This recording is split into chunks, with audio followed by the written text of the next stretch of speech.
They told me I was the strong one, turns out that was code for deal with it alone, and now they carry my sister like she's made of glass. When people asked, I always said I had a normal childhood, and for a while, that was true. 2 parents, 2 daughters, a house in a sleepy suburb where the biggest drama was whether or not the neighbor's dog got into the trash again.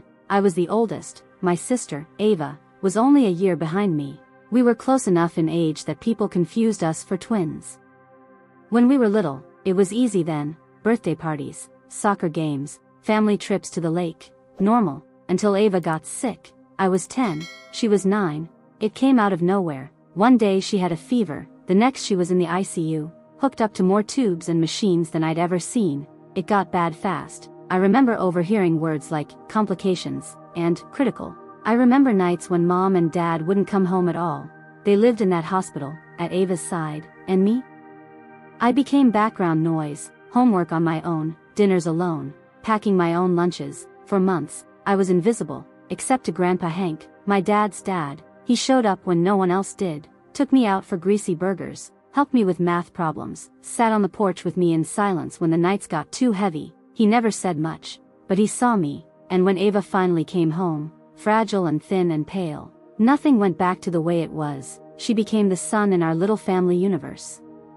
Every conversation, every decision, every holiday, every weekend, it was all about Ava. At first, I understood. She'd almost died. You don't bounce back from that overnight. But time passed. She got better. By 14, she was running track, winning local competitions, posting selfies with medals, and still, they hovered. Like any day now she'd break again. I was the background, the one they didn't need to worry about. Haley's tough, she's always been tough, they'd say, and I let them say it. I stopped asking, stopped pushing back, stopped trying to make them see me. When I got into the local college, they said they'd pay for the first year. Things were a little tight, they said, but they'd do their best. I didn't argue. I picked up a job at the coffee shop, started baking cupcakes for side cash. Ava didn't ask how things were going. She had her own life. I went off to college, in-state tuition, commuting from home to save money. They covered the basics, books, tuition for. The first year, I picked up a job at the coffee shop on weekends and baked cupcakes on the side.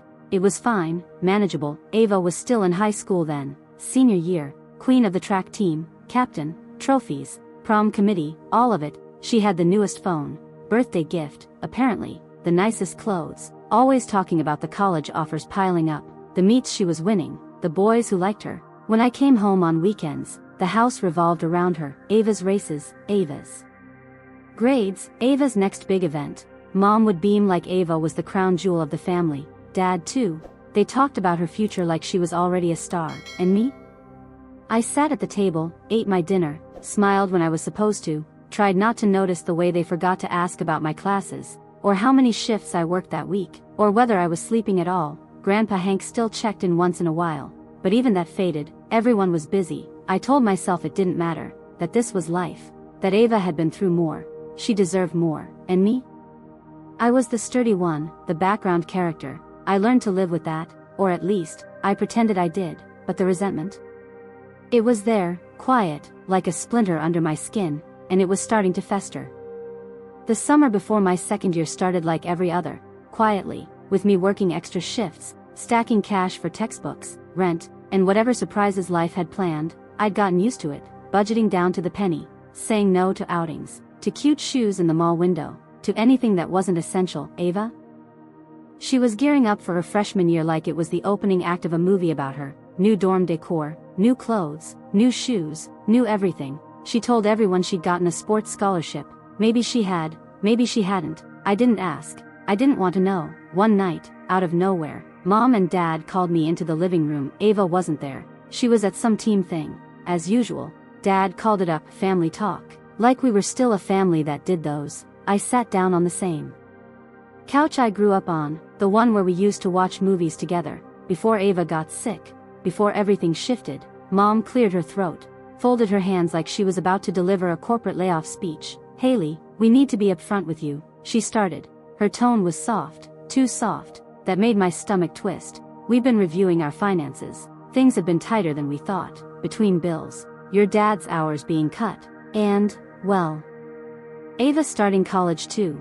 I didn't flinch. didn't interrupt, just waited. "We can't continue covering your tuition next year," she finally said, like she was doing me a kindness by dragging it out. "We love you, and we're proud of you, but you've always been the strong one. We know you can handle this." Dad added his classic, "You're a survivor, Haley, always have been." I nodded. What else was I supposed to do?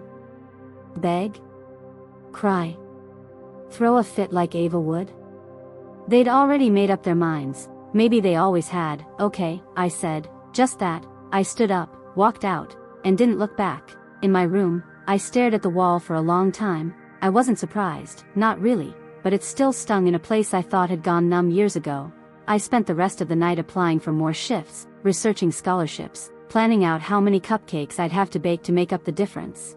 I told myself it was fine, I was used to this, I didn't need them. But the next time I went home, it hit harder than before. Ava's life looked untouched by struggle. She had new gear for track, new noise-canceling headphones, a new smartwatch. She said it was a team incentive. Dad just nodded, Mom smiled, and I sat there, invisible, again, always. They didn't see the cracks, or maybe they didn't care. Maybe they told themselves the same story they'd been telling since I was 10, that I was the strong one, the easy one, the one they didn't have to worry about. And maybe I told myself that too, until that night, when the splinter finally lodged too deep to ignore. It was almost funny how predictable things became. Fall semester rolled in, and the routine settled into something numb. School, shifts, cupcakes, homework in the back corner of the coffee shop between customers. Ava started her first semester at State. She still called it a scholarship, but even now, I never saw any paperwork. She posted about it enough, though, the track team, the dorm, the endless selfies. I muted her stories after a while. I couldn't stand seeing how easy it looked for her. I visited home less and less. It wasn't worth it. When I did show up, it was more of the same. Ava's grades, Ava's meets, Ava's new laptop, from the team boosters, Ava's weekend trips. No one asked how I was doing. I didn't volunteer. But one night, I came home late from a closing shift. I wasn't even supposed to be there. I'd forgotten my charger. The house was quiet, lights off except for the kitchen. I heard voices, low, tired, tense. I paused outside the door, listening. "I feel bad," Mom said. Her voice was thick with exhaustion. "It's not like we planned for it to be this way." Dad sighed. "She can handle it, Laura. She always has. But it's everything, Mark," she whispered. "The college account is almost empty now." It was supposed to last for both girls. My stomach dropped. College account? What college account? "We couldn't stretch it," Dad said. His voice clipped. "With Ava's travel costs, the new gear, the car lease, the apartment deposit. Haley's working, she's fine, she won't sink, she'll resent us," Mom said, almost like it was an afterthought. "She probably already does. Let her," Dad snapped. "She's tough. She'll land on her feet. Ava wouldn't. She's not built like that." The words sliced through me like glass. I stepped back into the shadows, holding my breath.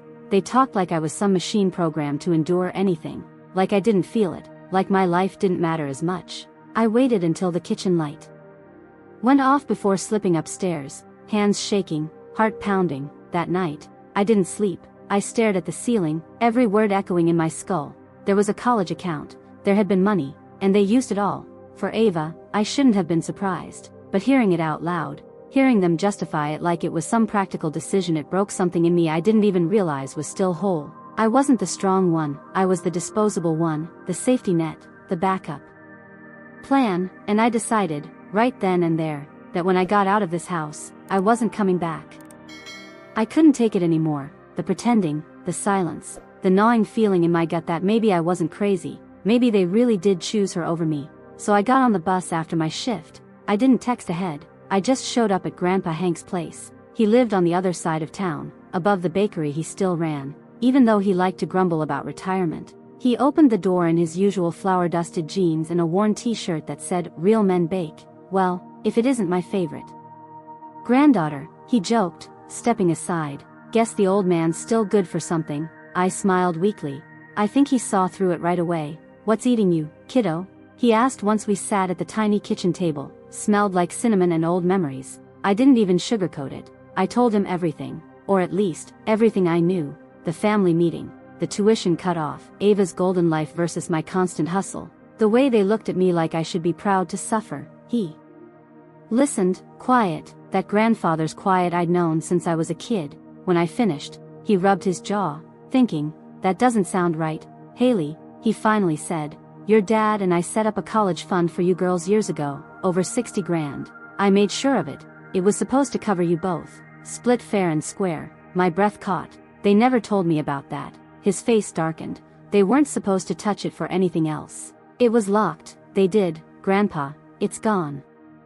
All for Ava. They told me they couldn't help me anymore, that I had to figure it out. He stood up so fast his chair screeched. Get in the truck, he said. We're going to see them, now. I hesitated. No, Grandpa, I can't face them right now. I just needed to know I wasn't losing my mind. He sat back down, breathing hard. Okay, we'll do it your way. But Haley, you don't stay there another day, you hear me?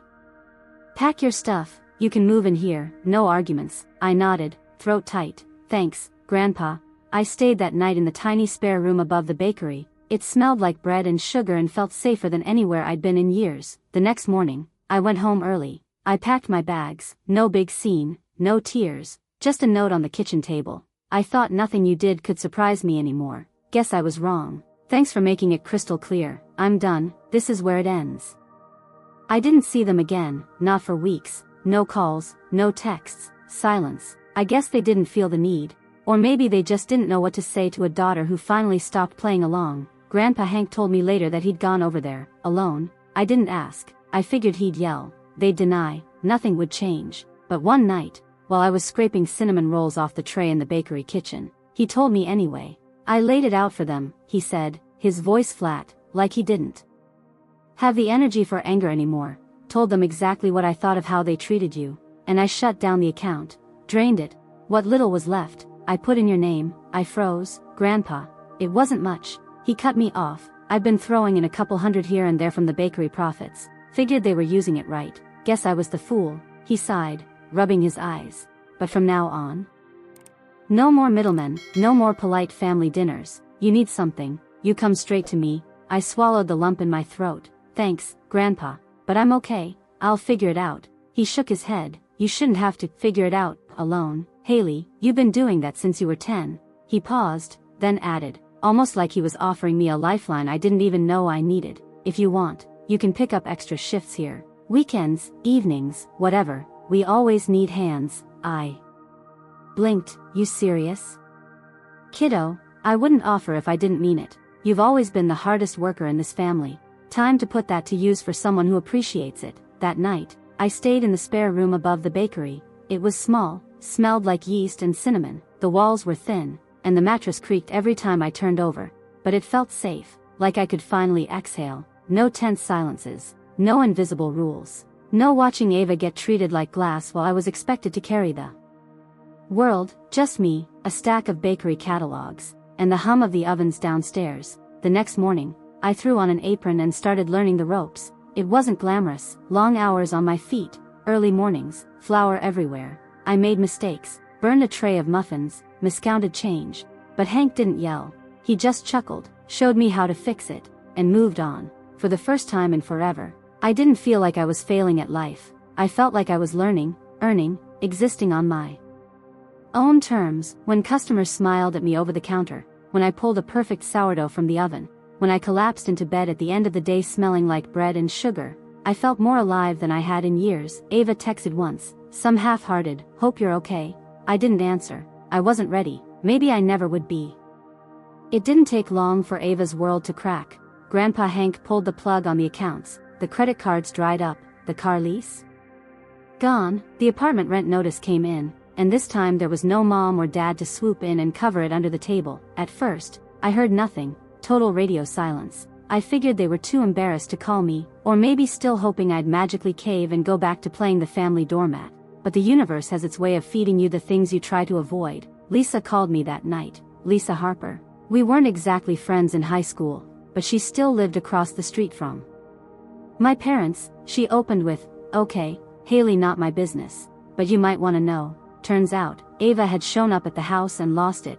Not the quiet, bratty pouting she used to pull when she didn't get the newest phone. This was something else entirely. She went nuclear. She screamed, threw things, told them they'd ruined her future, accused them of choosing me over her. The fight didn't stay inside. it spilled onto the porch, into the yard, loud enough for half the neighborhood to hear. Lisa said she watched from her porch, half shocked, half entertained. She told them she wouldn't get a loser job like the rest of us. Lisa snorted. Guess she finally figured out the world doesn't hand you things, huh? I didn't laugh. I couldn't. All I could feel was this deep, hollow ache in my stomach. This wasn't satisfying. It wasn't vindication. It just was messy, ugly, sad. The next day, Ava called me. I stared at the screen a long time before I answered. She didn't waste time. You think you won, Haley? She hissed, skipping hello altogether. You destroyed everything. You turned Grandpa against them, against me. I didn't turn anyone, I said flatly. They did that all by themselves. She laughed. A bitter, hollow sound. Don't act like you're better than me. You just lucked into his bakery pity party. Ava, you finally have to live the life I've been living since I was 10. Welcome to the real world. Silence. Then she hung up. I stared at the screen, breathing hard, not angry, not smug, just tired. So tired. Grandpa Hank found me sitting on the bakery steps that night, staring at the empty street like it held all the answers. He sat down beside me, handed me a cinnamon roll. You okay, kiddo? No, I said, but I will be. He nodded like he understood more than he let on. Good, 'cause this place needs a strong shift manager. Think you're up for it? I smiled, the smallest, realest smile I'd felt in months. Yeah, Grandpa, I think I am. The world hadn't gotten fairer. Ava was still Ava. My parents were still my parents. But for the first time in my life, I didn't care about their mess. I had my own life now, my own name, my own place, and no one could take that from me. The next year blurred into something that looked a lot like real life.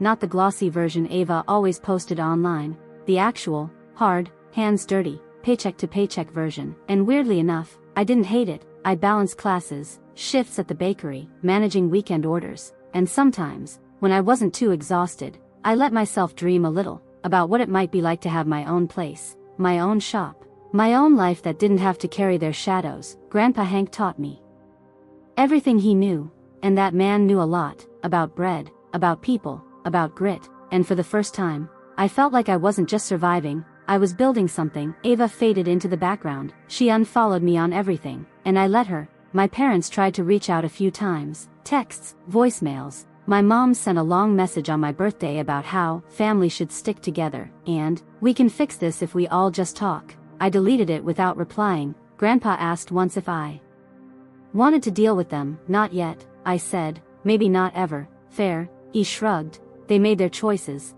I saw them once, by accident, in the grocery store. They looked older, smaller. My dad avoided my eyes. My mom opened her mouth like she was about to say something, but I walked past them. I didn't owe them anything. I wasn't the lost little girl waiting for them to see me anymore. I was Haley, baker, business student, someone with a future she built herself, and that was enough. When the bakery expanded into catering, Grandpa made it official. I was his partner, my name on the paperwork, my face on the local website, my recipes on the shelves. It wasn't glamorous, but it was mine. Sometimes, I'd catch people from high school in the shop. Some of them didn't even recognize me. That was fine. I liked it that way.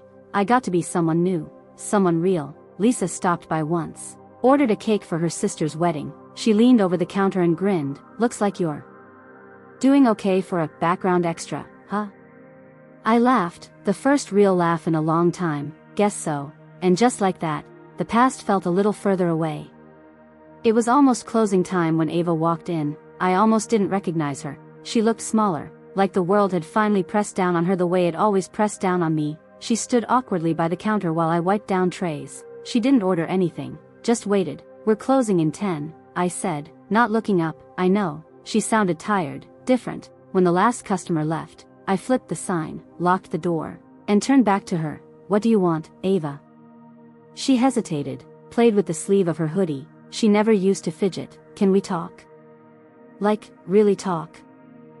I won't take long. I crossed my arms. You're already here. Might as well. She sat at the corner booth, the same one we used to fight over as kids. I sat across from her, arms still crossed. She took a deep breath, like she'd rehearsed this 100 times. I'm sorry, she said. Simple, flat, real. I didn't know. I mean, I thought I knew. But I didn't. She swallowed. After you told me, welcome to the real world, it stuck, like haunted me. And you were right, I didn't have a clue. The last year's been brutal, working 2 jobs, failing classes, losing friends. I thought I was strong, but I wasn't. I didn't say anything, just let her talk. Mom and Dad told me everything, about the money, the account, what they did, what you gave up. I was such a spoiled idiot. Haley, I thought you were just jealous. I thought you had it easy, being the one who didn't get all the pressure. But you were carrying everything. She wiped at her eyes, frustrated. I was such a damn idiot. I stayed quiet. It wasn't the kind of thing you jump in on. She needed to say it, needed me to hear it. Finally, she looked up. I know I can't undo it. I just wanted you to hear me say I'm sorry, really sorry. And I get it if you never want to talk to me again. I leaned back, exhaled slowly. I don't hate you, Ava. I never did. I hated the game we were forced to play. She nodded, tears slipping down her face. I hated it too. I just didn't realize I was playing. We sat in silence for a while. It wasn't comfortable, but it wasn't as suffocating as I thought it'd be. She stood first. I'm not asking for us to be sisters again. I just wanted to say it, out loud, to your face. I nodded. You did. She gave me a sad smile. You're good at this, by the way. The bakery. It suits you. Thanks, I said quietly. She walked to the door, paused, and looked back. Maybe one day if you want we can have coffee, just coffee. I didn't promise anything, but I didn't say no either. She left. I stood alone in the empty bakery, breathing in the smell of bread, sugar, and something else. Closure, maybe, not perfect, not clean, but real, and sometimes, that's all you get, and it's enough. Subscribe, hit the like button, and explore more fascinating stories.